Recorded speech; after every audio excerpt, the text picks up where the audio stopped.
Assalamualaikum warahmatullahi wabarakatuh. Teman-teman sekalian, di video kali ini saya akan berbagi pengalaman, berbagi inspirasi tentang bagaimana kita melakukan sebuah cara terakhir ya di dalam mewujudkan mimpi kita dengan berdoa. Kadang kita lupa bahwasannya apa yang kita alami, apa yang kita rasakan, apa yang kita dapatkan, sejatinya itu sebenarnya adalah tidak atau bukan semata-mata karena hasil jerih payah kita, tapi itu mungkin adalah hasil dari doa-doa kita, doa-doa orang tua kita, doa-doa orang-orang terdekat kita, dan juga doa-doa teman-teman terbaik kita. Untuk itu, mari teman-teman semua, para pejuang SBMPTN yang tidak ada cara lagi yang bisa kita lakukan untuk mengharapkan kita bisa lolos di tahun ini kecuali kita masih punya senjata utama yaitu berdoa.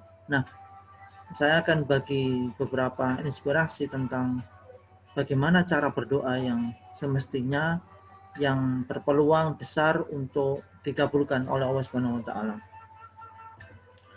Teman-teman, kenapa saya membuat video ini? Karena banyak di antara kita itu yang merasa bahwasannya capaian, prestasi, apa yang mereka dapatkan itu semata-mata karena usahanya.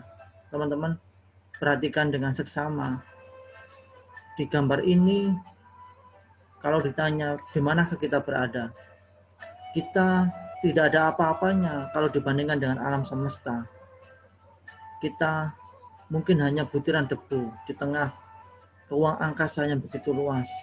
Kalau kita mau menyombongkan diri untuk mengatakan bahwasannya segala yang kita dapatkan adalah hasil dari jerih payah kita, maka betapa naifnya itu. Maka yang ingin saya bagi adalah bagaimana kita sebagai hamba yang beriman tetap menyerahkan sepenuhnya takdir kita kepada Sang Maha Kuasa, kepada Sang Maha Pengatur jagat raya, kepada Sang Maha Pengatur alam semesta. Karena sebenarnya kita bukan siapa-siapa, kita tidak ada apa-apanya dibandingkan alam semesta, dan Allah Subhanahu wa taala sebagai pengatur alam semesta pasti punya kuasa akan segalanya, pasti punya kehendak akan segalanya. Untuk itu, mari kita berserah diri, mari kita menyempurnakan ikhtiar dengan mengoptimalkan senjata terakhir kita yaitu doa. Nah, teman-teman, dengan kekuatan doa, maka itu akan mengubah yang mustahil menjadi hal yang mustajab atau terkabulkan. Di video kali ini saya akan memberikan 3 cara ya. 3 cara bagaimana kita melantunkan doa, bagaimana kita mengantarkan doa kita sehingga dikabulkan oleh Allah Subhanahu wa taala. Cara yang pertama adalah, teman-teman, ayo kita semua melakukan amal soleh atau kebaikan sebagai kendaraan doa. Jadi doa-doa kita itu butuh kendaraan, doa-doa kita itu butuh pengantar, dan kendaraan yang paling mujarab itu adalah amal soleh atau kebaikan. Apapun amal itu, yang penting kita niatkan untuk kebaikan bersama, kita niatkan sebagai kendaraan doa kita. Saya contohkan, semisal kalau kita diberi kelonggaran, maka kita bisa melakukan infak setiap hari sesuai dengan kemampuan. Atau kalau kita punya kemampuan untuk memberikan sesuatu kepada orang lain yang membutuhkan, maka kita juga bisa melakukan hal ini. Atau yang paling sederhana, kita bisa merapikan sandal orang lain yang ada di masjid, yang pada waktu itu kita pas pulang, kemudian kita melihat sandal ada orang lain yang sandalnya itu mungkin belum tertata rapi, kemudian kita rapikan, maka itu adalah amal soleh atau amal kebaikan, dan itu bisa kita jadikan sebagai kendaraan doa. Artinya, amal kebaikan itu benar-benar kita niatkan untuk doa-doa kita supaya dikabulkan, dan ini sudah banyak dipraktekkan, sudah banyak dilakukan, sudah banyak diujikan oleh orang-orang terdahulu kita. Bahkan cerita yang sangat masyhur adalah ada 3 pemuda yang terjebak di gua, pintunya tertutup oleh sebuah batu yang sangat besar ya. Nah, apa yang dilakukan oleh 3 pemuda ini masing-masing berdoa, dan doanya itu kemudian dikaitkan dengan amal soleh yang telah dia lakukan. Satu pemuda berdoa, ya Allah, kalau waktu itu kebaikan saya Engkau terima, maka bukakan pintu gua ini. Batu yang besar itu bergeser sedikit, tapi belum cukup untuk keluarnya 3 pemuda tadi itu. Maka pemuda yang kedua berdoa, ya Allah, waktu itu aku membantu orang lain dan aku niatkan tulus untuk menghamba kepadamu. Kalau bantuanku tersebut engkau terima, maka bukakan pintu gua ini. Maka seketika itu juga batu itu tergeser lagi. Celahnya lebih lebar lagi, tetapi belum cukup untuk jalan keluar. Dan pemuda ketiga itu berdoa dengan amal solehnya juga, ya Allah, pada waktu itu aku niatkan semua kebaikanku untuk menghamba kepadamu. Kalau amalku pada waktu itu engkau terima, ya Allah, bukakan pintu gua ini. Dan batu itu kemudian bergeser, celahnya semakin besar dan cukup untuk keluarnya 3 pemuda ini. Ini contoh konkret teman-teman bahwasanya kalau kita melakukan sebuah amal kebaikan dan amal kebaikan itu kita sandarkan, kita kaitkan dengan doa kita supaya kita diterima di SBMPTN, saya kira insya Allah akan sangat manjur dan didengarkan oleh Allah Subhanahu Wa Taala. Kebaikan itu tidak harus yang muluk-muluk, yang sederhana, tapi teman-teman lakukan dengan sungguh-sungguh dan teman-teman lakukan dengan ketulusan. Kalau perlu, tidak boleh ada orang yang tahu kecuali teman-teman dan Allah Subhanahu Wa Taala. Ini cara pertama, yaitu kita sengaja melakukan amal kebaikan yang kita jadikan sebagai kendaraan doa kita. Cara kedua adalah bagaimana, nah ini sangat berat teman-teman, tidak banyak orang yang bisa, yaitu mendoakan teman ya mendapatkan seperti yang kita inginkan. Apa itu? Ya lolos SBMPTN. Tetapi syaratnya tanpa sepengetahuan teman yang kita doakan. Nah, tidak banyak orang yang bisa, karena biasanya kalau doa kita itu sangat egois ya, doa untuk kebaikan kita sendiri, doa untuk kebaikan keluarga kita sendiri, doa untuk diwujudkan cita-cita kita sendiri. Nah, Nabi kita mengajarkan salah satu cara supaya doa kita dikabulkan adalah kemampuan kita mendoakan orang lain ya, mendapatkan seperti yang kita inginkan, dengan syarat orang lain itu tidak tahu sedang kita doakan. Nah, contohnya misalnya ya, pilih 1 atau 2 nama teman yang kalian kenal ya, yang sama-sama kemarin ikut tes UTBK.